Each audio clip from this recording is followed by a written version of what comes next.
नमस्कार दोस्तों। कैसे हैं आप? आज हम कुछ रिज़र्वेशन को किस तरीके से इस देश में लागू किया गया उसके बारे में बहुत ही जल्दी से कुछ समझेंगे।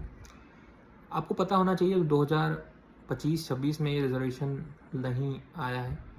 1947 में ना ये रिज़र्वेशन था। सर्वप्रथम 26 जनवरी 1950 को जब हमारा संविधान लागू हुआ, उसके पहले संविधान सभा की चर्चाओं में डॉक्टर भीमराव अम्बेडकर के द्वारा बताया गया और सुझाव दिया गया कि हमारे देश में कुछ ऐसी ज्ञातियाँ हैं जिसको हम एससी एसटीज़ के रूप में जानते हैं, schedule caste and schedule tribe, जो कि वंचित थी अपॉर्चुनिटीज़ से, मेन धारा से आने में। और अंग्रेज़ों के समय में उनका बहुत दोहन हुआ, अंग्रेज़ों ने उनका बहुत शोषण किया, जिसकी वजह से वो बहुत पीछे हो गए, जिसके लिए उनको सरकारी नौकरियों में आरक्षण की व्यवस्था जो है 1950 में एससी को 15% और एसटी को 7.5% आबादी के हिसाब से दी गई। तो आरक्षण 22.5% से चालू हुआ, पर क्योंकि ये एक वोट बैंक पॉलिटिक्स बन गया, इसीलिए 1951 में तत्कालीन सरकार ने एक संविधान संशोधन करके इस आरक्षण को एजुकेशन इंस्टीट्यूट्स में भी लागू कर दिया कि उन्हें पढ़ने की भी अपॉर्चुनिटी मिलनी चाहिए।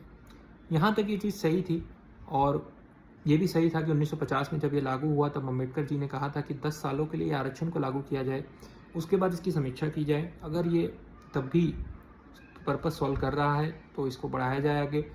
अगर ये अन्यथा समय के लिए, अविरत समय के लिए लागू हो गया तो ये समाज में एक दिक्कत कर सकता है। उन्होंने इस चीज़ के बारे में भी बताया था।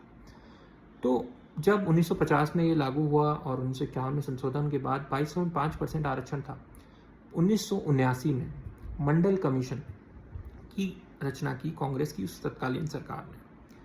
उस कमीशन का उद्देश्य था कि ओबीसी को, जो अदर बैकवर्ड कास्ट जातियां हैं, उनको आरक्षण की समीक्षा की जाए। और उस कमेटी ने कुछ भी फैक्ट्स के बिना, कुछ भी रिपोर्ट्स जो थी वो मतलब एक परसेप्शन पे उन्होंने एक रिपोर्ट तैयार की, जिसको वीपी सिंह ने मंजूरी दी और 1990 के दशक में 27% ओबीसी आरक्षण भी लागू हो गया। तो ये आरक्षण की सीमा 49.5% हो गई। 2019 में तत्कालीन गवर्नमेंट नरेंद्र मोदी सरकार ने पाया, और जनरल कास्ट के मन में और जनरल कास्ट के गरीबों में स्थिति इतनी ख़राब हो गई इस आरक्षण प्रथा की वजह से ही शायद, कि वो भी वंचित हो गए, वो भी शोषित हो गए। तो उन्हें आगे लाने के लिए, उन्हें सपोर्ट करने के लिए गवर्नमेंट ने 10% इकोनॉमिक बैकवर्ड क्लास आरक्षण, जो ईडब्ल्यूएस कहते हैं हम, इकोनॉमिक वीकर सेक्शन के लिए लागू किया। हालांकि उस आरक्षण में आप देखेंगे कि 8 लाख रुपए प्रति वर्ष की एक सीमा रखी गई। बहुत से ऐसे प्रावधान रखे गए जो कि बिल्कुल नॉट रिक्वायर्ड थे। जनरल कास्ट के साथ धोखा मैं कहूँगा उनके कि आपके घर इतना होना चाहिए, इतना खेत होना चाहिए, इससे ज़्यादा खेत है तो ये होगा वो होगा। तो जस्ट वो एक रिवायती प्रथा के रूप में आपने 10% और बांट दिया, वो भी 50 में से ही बांट दिया। तो 59.5% आरक्षण आज इस देश में लागू हुआ। मेरा प्रश्न है कि यह आरक्षण जो कि 1947 में 22.5%, 1950 में 22.5% से चलिए लागू हुआ, आज वो 60% तक पहुंच चुका है। कुछ राज्यों में 70% से भी ऊपर पहुंच चुका है। तो क्या आप इसमें सफल हुए?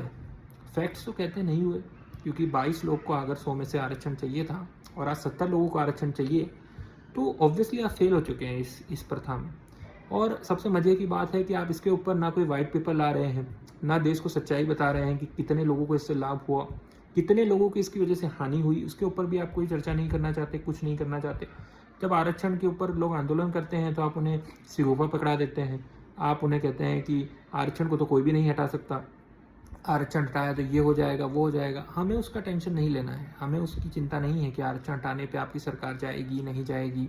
ना ही हम आरक्षण हटाने की बात कर रहे हैं, हम बात कर रहे हैं अकाउंटेबिलिटी की। हम बात कर रहे हैं किसी भी रिफॉर्म जब आप करते हैं, जब आप कोई भी डिसीजन लेते हैं, तो आप उसका समय समय पर अवलोकन करते हैं। क्या इस आरक्षण का अवलोकन नहीं होना चाहिए? क्या एक fact based, data based enquiry नहीं होनी चाहिए? कितनी ही ऐसी जातियाँ इन आरक्षित वर्ग में भी हैं जो कि आरक्षण का लाभ लेके आज ऊपर आ चुकी हैं। आज उन्हें आरक्षण की ज़रूरत नहीं है, आज उन परिवारों को आरक्षण की ज़रूरत नहीं है। पर्टिकुलर आईएएस आईपीएस जो बन चुके हैं, क्या उनके बच्चे आरक्षण डिजर्व करते हैं? उन्हें आरक्षण क्यों मिलना चाहिए? क्यों उनका बच्चा फ्री में पढ़ना चाहिए? आज जनरल कैटेगरी सबसे ज़्यादा टैक्स दे रही है इस देश में, और उसी जनरल कैटेगरी के बच्चे को आप बता रहे हैं कि आपको मैं आरक्षण भी नहीं दूंगा, आपको स्कॉलरशिप भी नहीं दूंगा, आपको सब्सिडी भी नहीं दूंगा, आप टैक्स भरते रहिए, सिर्फ आप टैक्स भरते रहिए, आप अपनी कब्र खुद खोदते रहिए।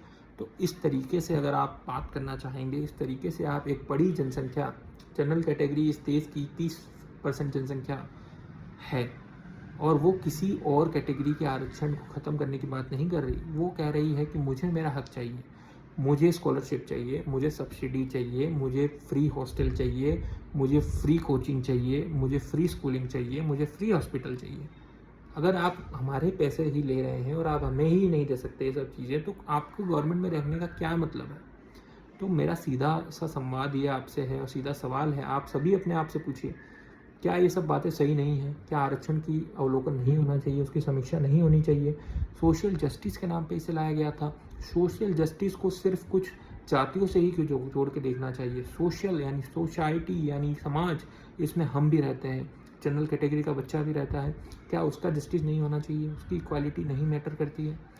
तो यही सब प्रश्न हैं, हमें ये प्रश्न सरकार से पूछने पड़ेंगे, हमें इन प्रश्नों को मेन स्ट्रीम में चर्चा करनी पड़ेगी।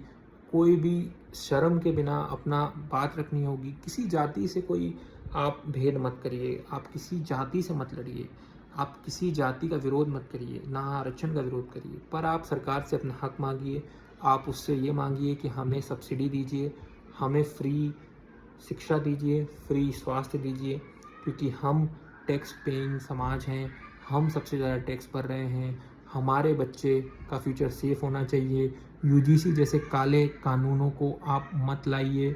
और अब तो आपको अच्छे से समझ आ गया होगा कि इन काले कानून को अगर आप कंटिन्यू करेंगे तो आगे की राह मुश्किल हो जाएगी।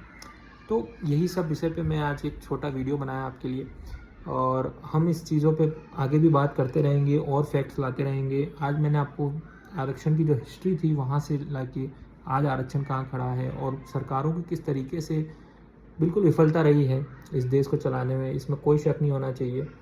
तो उसी के बारे में आपको मैंने जागरूक करने की कोशिश की है। आप भी अपने जो राय है, अपने जो विचार हैं वो कमेंट्स में ज़रूर लिखिए। कोई फीडबैक है उसके बारे में भी ज़रूर बात करिए। तब तक के लिए नमस्कार।